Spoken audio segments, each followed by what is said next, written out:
नमस्कार दोस्तों, स्वागत है फिर से एक नई वीडियो में। दोस्तों, अगर आप हमसे जुड़े हैं, हमारे चैनल को सब्सक्राइब किए हैं तो बिल्कुल आपको पता होगा कि सुबह में हमारा जो है 9:30 बजे की class UP triple S C PET practice set solve कराया जाता है, जो कि यूथ कंपटीशन का प्रैक्टिस सेट सॉल्व करा रहे हैं हम दोस्तों इसमें। और इस यूथ कंपटीशन जो प्रैक्टिस सेट का बुक है, इसमें हमने 4 प्रैक्टिस सेट जो है सॉल्व करा दिए हैं और आज का जो प्रैक्टिस सेट नंबर 5वां है।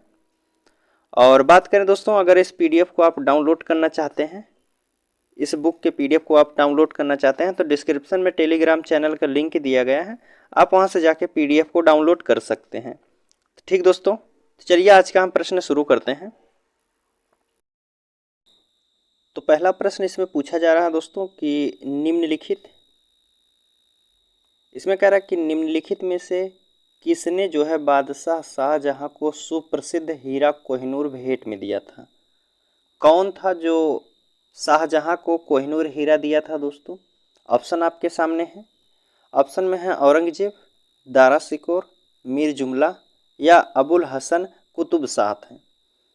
तो शाहजहां को जो कोहिनूर हीरा भेंट में दिया था, कौन शासक था दोस्तों? तो ऑप्शन आपका हमारा होगा, ऑप्शन सी होगा, मीर जुमला जो है कोहिनूर हीरा को शाहजहां को दिया था। अगले प्रश्न की बात करते हैं तो इसमें पूछा जा रहा दूसरा प्रश्न है। इसमें दोस्तों पूछ रहा है कि निम्न में से किस सुल्तान ने तुर्क ए चिहलगानी का दमन किया था। पूछ रहा है किस सुल्तान ने तुर्कान ए चिहलगानी का दमन किया था। ऑप्शन आपके सामने हैं इल्तुतमिश, बलबन, अलाउद्दीन खिलजी, मोहम्मद बिन तुगलक। तो दोस्तों अगर बात करें तुर्कान ए चिहलगानी का जो दमन किया था दोस्तों, कौन दमन किया था? तो इसको दमन करने वाला है बलबन। ठीक दोस्तों, दमन करने वाला है बलबन। और दोस्तों इसका गठन करने वाला कौन है? तो इल्तुतमिश इसका गठन किया था। गठन कौन किया था? इल्तुतमिश। और समाप्त कौन किया? बलबन। तो हमसे पूछा था समाप्त कौन किया, तो बलबन ने किया था। अगले प्रश्न की बात करें तो तीसरा प्रश्न पूछा जा रहा है कि सती प्रथा का अभिलेखीय साक्ष्य कहाँ से मिलते हैं। सती प्रथा का जो अभिलेखीय साक्ष्य मिलता है वह कहाँ से मिलता है? भीतरी अभिलेख से, एरण अभिलेख से, जूनागढ़ अभिलेख, देवगांव अभिलेख से। तो दोस्तों जो सती प्रथा का मिलता है, साक्ष्य मिलता है, यह मिलता है आपका एरण अभिलेख से। कहाँ से मिलता है? एरण अभिलेख से। ऑप्शन बी हमारा सही होगा, एरण अभिलेख से।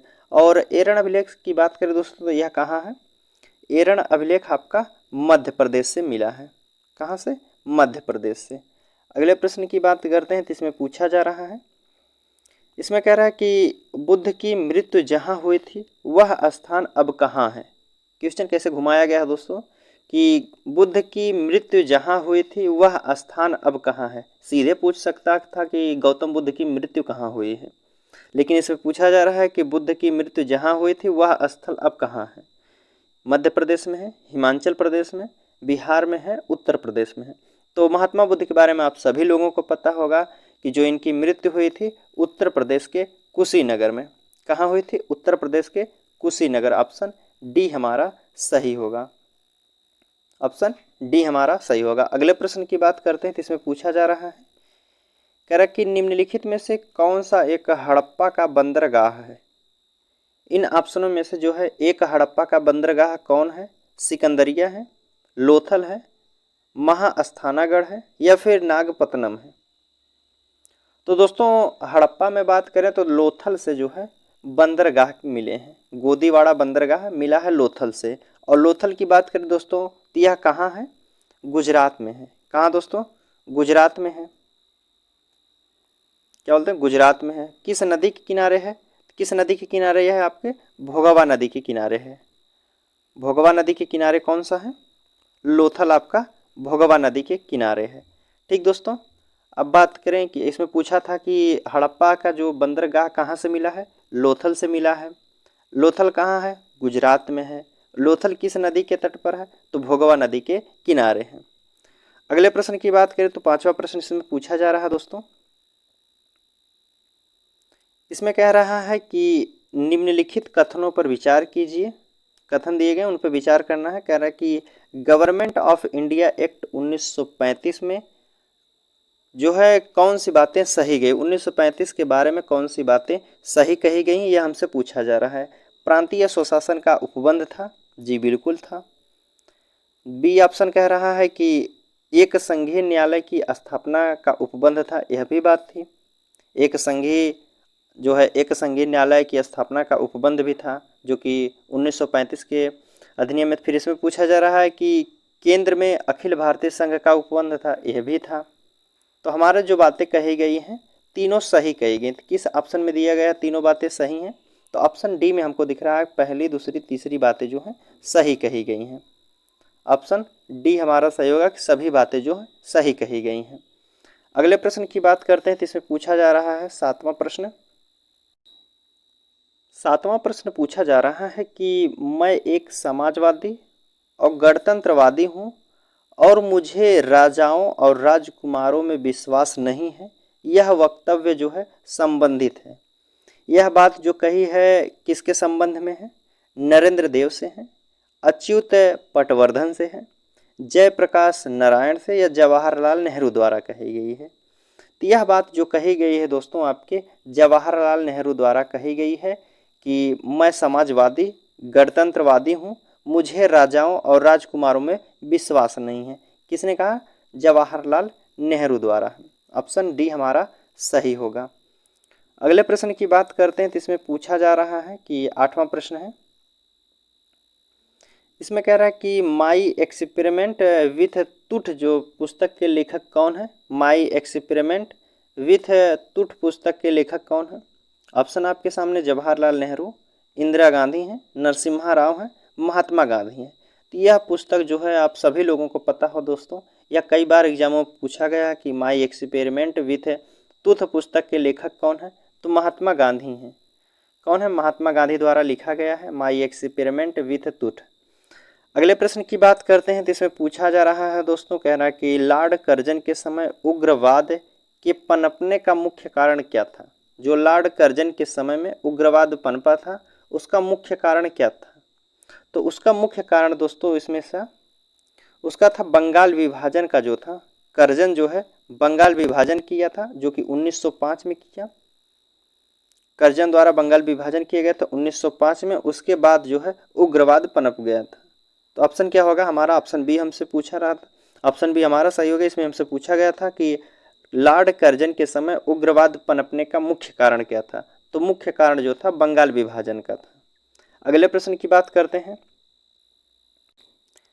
इसमें पूछा जा रहा है नील क्रांति का नेतृत्व निम्नलिखित में से किसने किया था।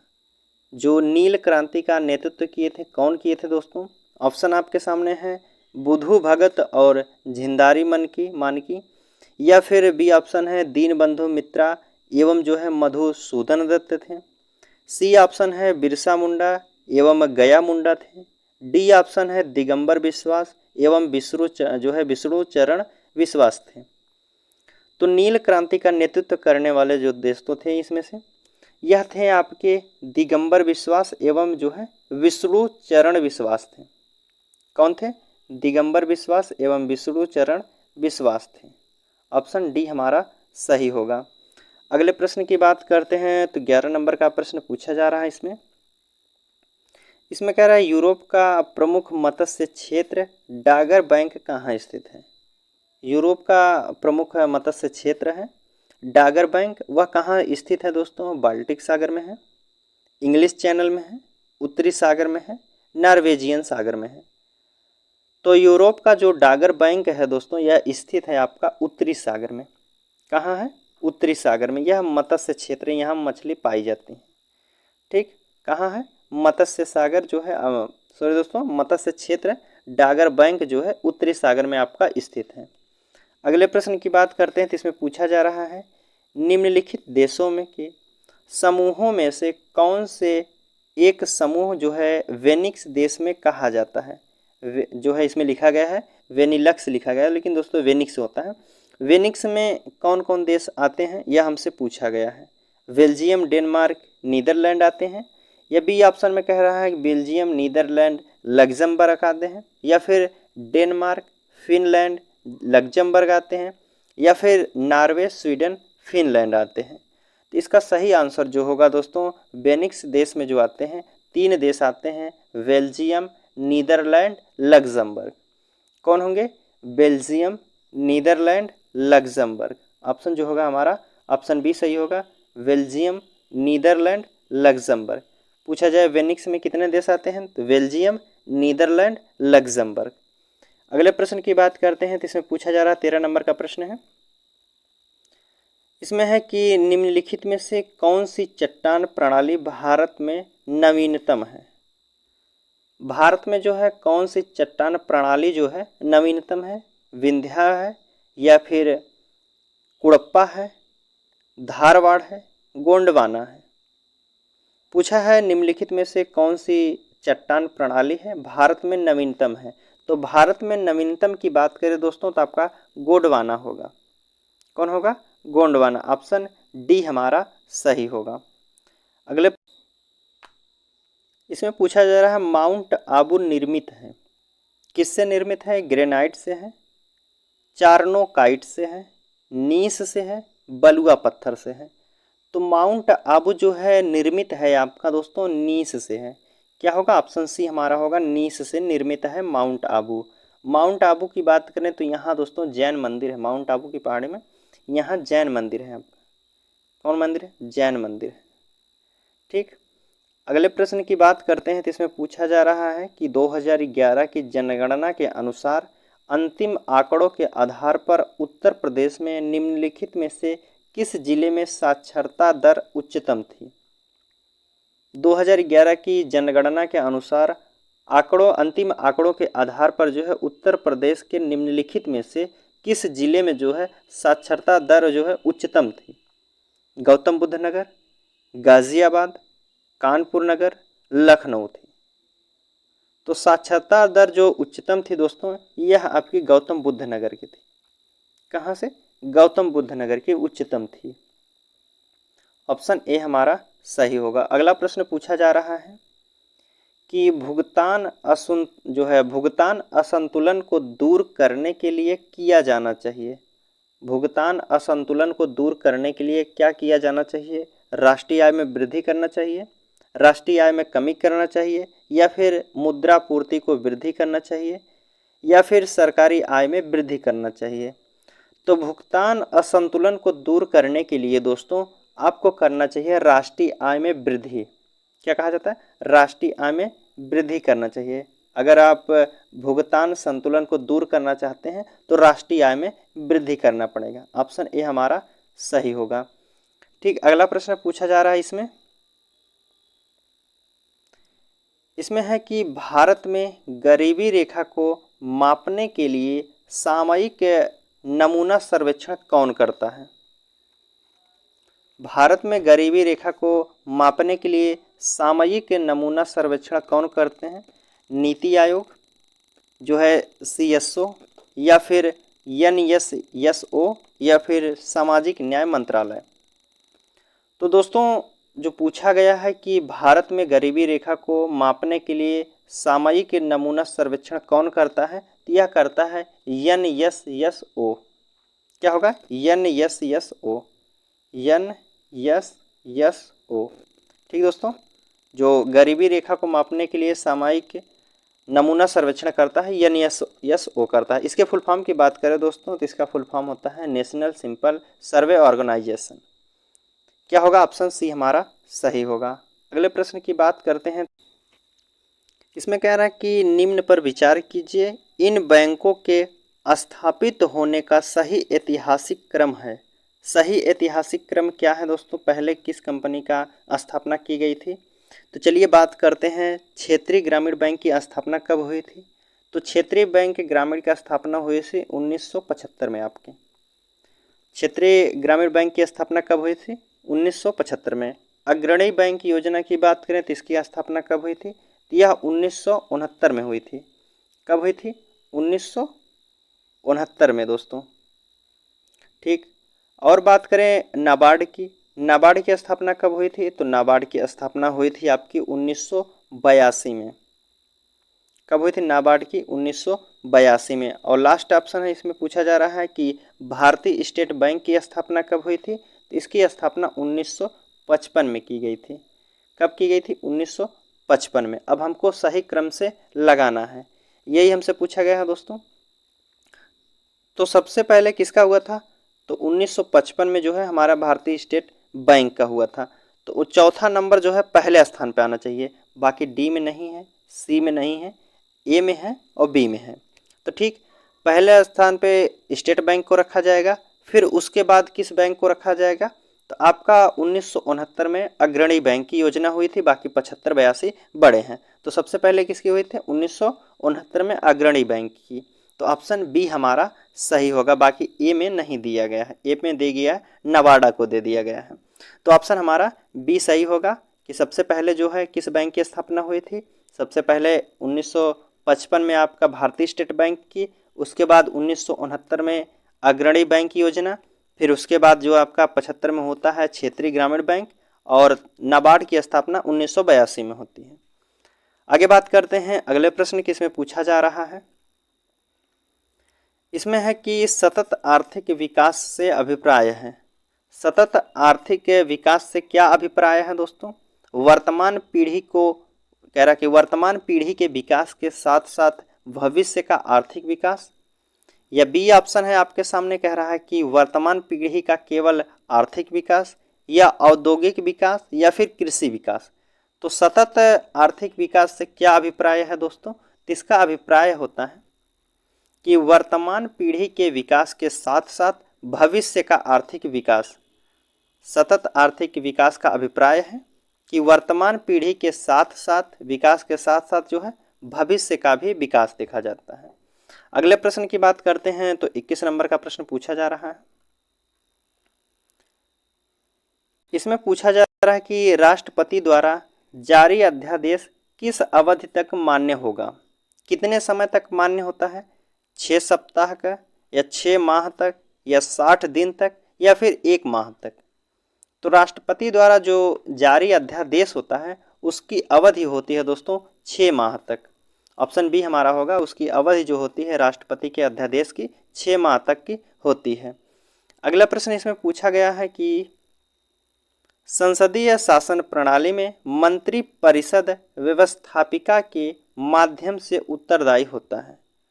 जो संसदीय शासन प्रणाली में मंत्री परिषद जो है व्यवस्थापिका के माध्यम से उत्तरदायी होता है, किसके? राज्य के प्रति होते हैं, जनता के प्रति, राष्ट्रपति के प्रति, या फिर सरकार के प्रति। तो संसदीय प्रणाली में मंत्री परिषद व्यवस्थापिका जो माध्यम में उत्तरदायी होते हैं, यह होते हैं आपके जनता के प्रति। क्या होते हैं? जनता के प्रति होते हैं। ऑप्शन बी हमारा होगा, जनता के प्रति।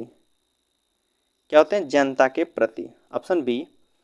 अगले प्रश्न की बात करते हैं, तो इसमें पूछा गया है, विधि का शासन जिस प्रकार समानता को प्रतिष्ठित करता है वह है। विधि का शासन जिस प्रकार समानता को प्रतिष्ठित करता है वह क्या है? मूल विषयक है, प्रक्रियात्मक है, वितरक है, प्रतिमानित है। तो विधि का शासन जिस प्रकार समानता को प्रतिष्ठित करता है वह दोस्तों प्रक्रियात्मक है। क्या है? प्रक्रियात्मक। ऑप्शन बी हमारा सही होगा। फिर अगला प्रश्न इसमें पूछा गया है, किसमें पूछा जा रहा है कि निम्नलिखित में से किस वर्ष भारतीय संविधान की प्रस्तावना संशोधित की गई थी? किस वर्ष संविधान की प्रस्तावना संशोधित की गई थी दोस्तों? 1975 में, 1976 में, 1978 में, या 1979 में? तो सभी लोगों को पता होगा दोस्तों 1976 में आपकी संविधान की प्रस्तावना में संशोधित किया गया था, जिसे 42वां संविधान संशोधन हुआ था। कौन सा 42वां संविधान संशोधन? 1976 में। अगले प्रश्न की बात करते हैं दोस्तों, इसमें पूछा गया है कि निम्नलिखित में से कौन हमारे शरीर का सबसे दृढ़ भाग्य है? निम्नलिखित में से कौन हमारे शरीर का सबसे दृढ़ भाग्य है? अस्थि है, दंत वल्क है, डेंटिन है, या सीमेंटन है? तो दोस्तों इसमें पूछा है हमारे शरीर का सबसे दृढ़ भाग कौन सा होता है? तो यह होता है आपका कौन सा है? दंतवल्लक होता है। क्या है? दंतवल्क होता है। ऑप्शन बी हमारा सही होगा, दंतवल्क। अगले प्रश्न की बात करते हैं, तो इसमें पूछा जा रहा है, कह रहा है कि वायु में कौन सी नोबल गैस नहीं होती है? वायु में कौन सी नोबल गैस नहीं होती? हीलियम नहीं होती है, नियान नहीं होती है, आर्गन नहीं, या फिर रेडान नहीं होती है। तो इसका सही आंसर जो होगा दोस्तों, वायु में कौन सी गैस नहीं होती है? तो रेडान गैस वायु में नहीं होती है। ऑप्शन डी हमारा सही होगा, रेडान गैस जो है वायु में नहीं पाई जाती है। अगला प्रश्न इसमें पूछा जा रहा है कि सूर्य में ऊर्जा का निर्माण होता है। जो सूर्य में ऊर्जा का निर्माण होता है क्यों, कैसे होता है? नाभिकीय विखंडन द्वारा, नाभिकीय संलयन द्वारा, ऑक्सीकरण अभिक्रियाओं द्वारा, या फिर अवर्ण अभिक्रियाओं द्वारा होता है। तो सूर्य में ऊर्जा का निर्माण जो होता है दोस्तों, यह नाभिकीय संलयन द्वारा होता है। क्या होता है? नाभिकीय संलयन द्वारा। ऑप्शन बी हमारा सही होगा। जो सूर्य में ऊर्जा का निर्माण होता है नाभिकीय संलयन द्वारा होता है। ऑप्शन बी हमारा सही होगा। अगले प्रश्न की बात करते हैं तो इसमें पूछा जा रहा है कि जब किसी पिंड को चंद्रमा से पृथ्वी पर स्थानांतरित किया जाता है तो होता है क्या? जो है चंद्रमा से पृथ्वी पर स्थानांतरित करना है, तब क्या होता है दोस्तों? तो इसमें होता है जब चंद्रमा से जो है पृथ्वी पर स्थानांतरित किया जाता है कोई पिंड, इसका होता है दोस्तों, इसमें होता है पृथ्वी का उसका भार बढ़ जाता है तथा मात्रा अपरिवर्तित रहती है। ऑप्शन डी हमारा होगा। अगर चंद्रमा से कोई पिंड पृथ्वी पर स्थानांतरित किया जाता है तो पृथ्वी पर उसका भार बढ़ जाता है तथा मात्रा अपरिवर्तित रहती है। ऑप्शन डी हमारा सही होगा। अगले प्रश्न की बात करते हैं। इसमें पूछा गया अतीत के चलचित्र किसकी रचना है? जो है हिंदी का प्रश्न है। इसमें पूछा गया है अतीत के चलचित्र जो है किसकी रचना है? महादेवी वर्मा की है, अयोध्या सिंह की है, सियाराम शरण गुप्त की है, सूर्यकांत त्रिपाठी निराला की है। तो इसमें पूछा है अतीत के चलचित्र जो रचना है यह किसकी है? तो यह दोस्तों आपकी है महादेवी वर्मा की है। किसकी है? महादेवी वर्मा। ऑप्शन ए हमारा सही होगा। कौन सा? ऑप्शन ए हमारा सही होगा। अतीत के चलचित्र जो रचना है महादेवी वर्मा द्वारा है। अगले प्रश्न की बात करते हैं तो 37 नंबर का प्रश्न पूछा जा रहा है। मुहावरे अपना सामान्य अर्थ ना देकर कौन सा अर्थ प्रकट करते हैं? मुहावरे अपना सामान्य अर्थ ना देकर किस अर्थ का प्रकट करते हैं दोस्तों? विशेष अर्थ का, विपरीत अर्थ का, पर्याय अर्थ देते हैं या असामान्य अर्थ देते हैं? तो मुहावरे अपना सामान्य अर्थ ना देकर वह विशेष अर्थ देते हैं। मुहावरे अपना सामान्य अर्थ ना देकर विशेष अर्थ देते हैं। ऑप्शन ए हमारा सही होगा। फिर अगला प्रश्न इसमें पूछा गया है कि निम्नलिखित में से कौन सा शब्द जो है पुल्लिंग है? पुल्लिंग शब्द इनमें से कौन सा है? वचन है, हानि है, प्यास है, बचत है। तो इसमें पुल्लिंग जो शब्द प्रयोग किया जाता है वचन जो है पुल्लिंग शब्द है। बाकी हानि की बात करें दोस्तों तो हानि को उपयोग में लाया जाता है कि हानि हो गई, अर्थात स्त्रीलिंग है। ठीक। प्यास की बात करें, मुझे प्यास लगी है, मुझे प्यास लगी है, ना कि मुझे प्यास लगा है, मुझे प्यास लगी है, यह भी स्त्रीलिंग हो गया। बचत की बात करें तो बचत की जाती है, बचत की जाता नहीं है, बचत की जाती है, तो यह भी हमारा स्त्रीलिंग में होगा। लेकिन वचन जो है हमारा यह पुल्लिंग शब्द है। ऑप्शन ए हमारा सही होगा। अगले प्रश्न की बात करें तो इसमें पूछा जा रहा है, इसमें कह रहा है कि मैंने मेरे को सुधार लिया, इस वाक्य में किस प्रकार की अशुद्धि है? मैंने मेरे को सुधार लिया है, इस वाक्य में किस प्रकार की अशुद्धि है दोस्तों? कारक की, सर्वनाम की, लिंग की या वचन की है? तो मैंने मेरे को सुधार लिया, इसमें दोस्तों सर्वनाम की जो है अशुद्धि है।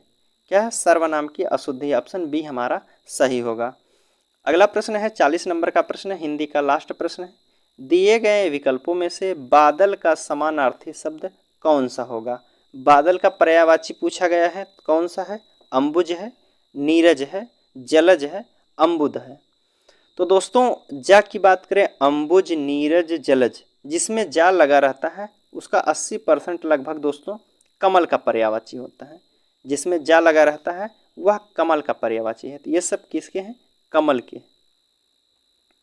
किसके हैं? कमल के हैं। बाकी अम्बुद जो होता है यह हमारा है बादल का पर्यायवाची है। अम्बुद बादल का पर्यायवाची है। अगले प्रश्न की बात करते हैं दोस्तों। इसमें पूछा गया है निम्नलिखित में से नेक शेख पुस्तक के रचयिता कौन है?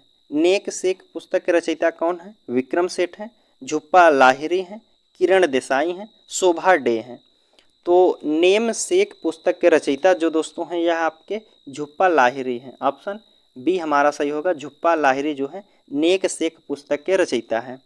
अगला प्रश्न इसमें पूछा गया है कि विश्व पर्यावरण दिवस मनाया जाता है। विश्व पर्यावरण दिवस कब मनाया जाता है? 5 जून को, 7 जुलाई को, 21 दिसंबर को या 23 जून को। सभी को पता होगा कि विश्व पर्यावरण दिवस जो मनाया जाता है 5 जून को मनाया जाता है।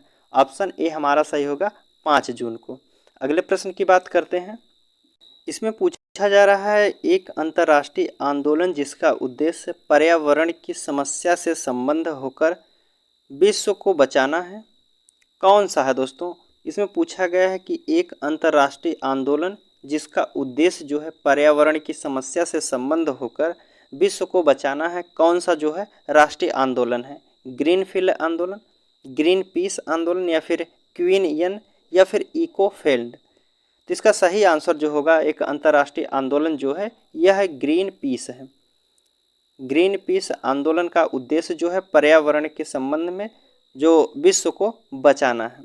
ऑप्शन बी हमारा सही होगा, ग्रीन पीस का जो संबंध है या फिर जो है विश्व को बचाना, पर्यावरण की समस्याओं से विश्व को बचाना है। अगले प्रश्न की बात करते हैं तो 55 नंबर का प्रश्न पूछा जा रहा है कि भारतीय दलहन अनुसंधान संस्था अवस्थित है। भारतीय दलहन जो अनुसंधान संस्था कहाँ है? भोपाल में है, पटना में, कानपुर, हैदराबाद में। तो पूछा है दलहन अनुसंधान संस्था कहाँ अवस्थित है, तो यह आपकी कानपुर में है। दलहन अनुसंधान की बात करें तो कानपुर में अवस्थित है। अगले प्रश्न की बात करें तो इसमें पूछा जा रहा है कि स्वीडन की राजधानी कहाँ है? स्वीडन की राजधानी का नाम क्या है? स्टॉकहोम है, बर्न है, लग्जमबर्ग है, मैड्रिड है। तो स्वीडन की राजधानी दोस्तों स्टॉकहोम है। ठीक, स्टॉकहोम जो है स्वीडन की राजधानी है। अगले प्रश्न की बात करते हैं तो इसमें पूछा जा रहा है कि प्रत्येक 2 वर्ष के बाद राज्यसभा के कितने सदस्यगण जो है सेवानिवृत्त हो जाते हैं? प्रत्येक 2 वर्ष बाद जो है राज्यसभा के कितने सदस्य जो हैं सेवानिवृत्त हो जाते हैं? 1/4, 1/2, 1/3 भाग या 1/5। तो 2 वर्ष बाद राज्यसभा के 1/3 भाग जो हैं सदस्यगण सेवानिवृत्त हो जाते हैं। ऑप्शन सी हमारा सही होगा। अगले प्रश्न की बात करते हैं। इसमें पूछा जा रहा है कि प्रागैतिहासिक काल की चित्रकारी वाली प्रसिद्ध पंचमुखी गुफाएं निम्नलिखित में से किस जिले में स्थित हैं? जो पंचमुखी गुफाएं हैं दोस्तों यह किस जिले में है? उत्तर प्रदेश के मिर्ज़ापुर में है, वाराणसी में है, सोनभद्र में है या चंदौली में है? तो पंचमुखी जो गुफाएं हैं दोस्तों यह आपकी सोनभद्र में है। कहाँ है पंचमुखी गुफाएं आपकी? कहाँ है? सोनभद्र में है। ऑप्शन सी हमारा सही होगा। अगर पूछा जाए पंचमुखी गुफाएं कहाँ हैं तो यह सोनभद्र में है। अगले प्रश्न की बात करते हैं दोस्तों। इसमें पूछा जा रहा है कि भारत में नए संसद की आधारशिला किस तिथि को रखी गई है? उद्घाटन नहीं पूछा, आधारशिला पूछा है दोस्तों। भारत में नए संसद की आधारशिला किस तिथि को रखी गई है? 5 दिसंबर 2020 को, 10 दिसंबर 2020 या फिर 12 दिसंबर 2020, 15 दिसंबर 2020 को। तो भारत में नए संसद की आधारशिला जो रखी गई है दोस्तों यह आपके 10 दिसंबर 2020 को रखी गई थी। जो है संसद में नए आधार जो है भारत में नए संसद की आधारशिला रखी गई थी 10 दिसंबर 2020 को रखी गई थी। अगला प्रश्न इसमें पूछा गया है। अगला प्रश्न पूछा जा रहा है कि अंतर्राष्ट्रीय प्रवासी दिवस मनाया जाता है। अंतर्राष्ट्रीय प्रवासी दिवस कब मनाया जाता है? 11 दिसंबर को, 12 दिसंबर को, 13 दिसंबर या 18 दिसंबर को। तो प्रवासी अंतर्राष्ट्रीय प्रवासी दिवस जो मनाया जाता है यह आपका 18 दिसंबर को मनाया जाता है। अंतर्राष्ट्रीय प्रवासी दिवस 18 दिसंबर को मनाया जाता है। अगले प्रश्न की बात करते हैं। तो आज का लास्ट प्रश्न है दोस्तों, इसमें पूछा जा रहा है कि विश्व भर में सामाजिक न्याय दिवस मनाया जाता है। सामाजिक न्याय दिवस कब मनाया जाता है? 18 फरवरी को, 19 फरवरी को, 20 फरवरी को या 21 फरवरी को। तो विश्व भर में जो है सामाजिक न्याय दिवस मनाया जाता है दोस्तों यह आपका 20 फरवरी को मनाया जाता है। ऑप्शन सी हमारा सही होगा। ठीक दोस्तों, आज का क्वेश्चन जो है हमारा यहीं समाप्त होता हुआ। दोस्तों अगर वीडियो आपको अच्छा लगा हो तो एक लाइक, कमेंट और शेयर कर दीजिएगा दोस्तों, और एक प्यारा सा कमेंट करिए जिससे हमको मोटिवेशन मिलता है दोस्तों, ताकि हम वीडियो लगातार आपको अपलोड करते रहें। और दोस्तों हमारे पास अंकित भाटी सर की प्रैक्टिस सेट की नई बुक आ चुकी है, अब उसको हम अपलोड करेंगे कल परसों से। ठीक है दोस्तों, चलिए आपसे मिलते हैं अगले वीडियो में, तब तक के लिए धन्यवाद।